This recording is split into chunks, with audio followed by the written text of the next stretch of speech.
রুহের জগতে আল্লাহ তাআলা এরকম বিশাল রুহের জগতে কনফারেন্স করে একটা কভেনেন্ট করেছিলেন, চুক্তি আমাদের সাথে। তিনি জিজ্ঞেস করেছিলেন, আলাস্তু বিরাব্বিকুম, আলাস্তু বিরাব্বিকুম, আমি কি তোমাদের রব নই? ক্বালু বালা শাহিদিনা, আমরা সবাই বলেছিলাম আল্লাহ তুমি আমার রব। কি বলেছিলাম? তাহলে রবের স্বীকৃতি দুনিয়াতে আসার আগেই, ঠিক কিনা বলেন? রুহের জগতেই তিনি যে আমাদের রব, ওই রুবুবিয়াতের সাথে আমাদেরকে পরিচয় করে দিয়েছে কে? এজন্য দেখবেন দুনিয়াতে আসার পরে কেউ যদি অমুসলিমও হয়, হিন্দুও হয়, বৌদ্ধও হয়, নাস্তিকও হয়, তার সামনে ইসলামকে যদি সুন্দরভাবে প্রেজেন্ট করা যায়, সে ইসলাম কবুল করে ফেলে।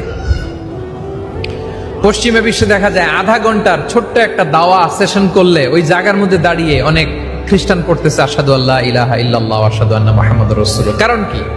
এত দ্রুত কনভিন্স হয়ে যায় কেন? এর কারণ রুহের জগতে ইসলামের সাথে, রবের সাথে সে পরিচিত হয়ে এসেছিল। দুনিয়াতে যখন সুন্দরভাবে প্রেজেন্ট করা হয় তখন ইসলামকে তার বড্ড চেনা চেনা লাগে, ইসলামকে তার কাছে বড্ড আপন আপন লাগে। কারণ রুহের জগতে আমরা ওয়াদা দিয়ে আসছি, ক্বালু বালা, আমরা বলে এসেছিলাম আল্লাহ তুমি আমাদের রব, তুমি আমাদের।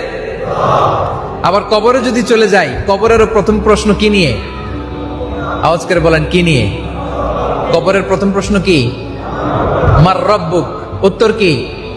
রব্বি আল্লাহ, আমাদের রব কে? আওয়াজ করে বলুন, আমাদের রব কে? আল্লাহ আমারে রব,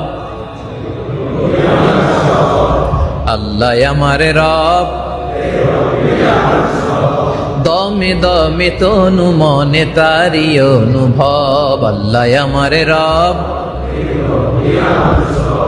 তোমার দুনিয়াতে আমি যেদিকে তাকাই, অথই নেয়ামাতে ডুবে আছি সবাই।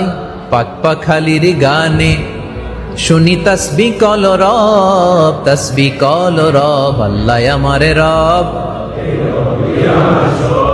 তাহলে আমাদের রব কে? আলহামদুলিল্লাহ রাব্বিল আলামিন, প্রশংসা সেই আল্লাহর যিনি জগৎ সমূহের রব। এটা হচ্ছে তাওহীদুর রুবুবিয়্যাহ, একমাত্র প্রতিপালনকারী তিনি, বিশ্বজগতের একমাত্র প্রতিপালক তিনি। তার নাম হচ্ছে রব। তার নাম কি? রব।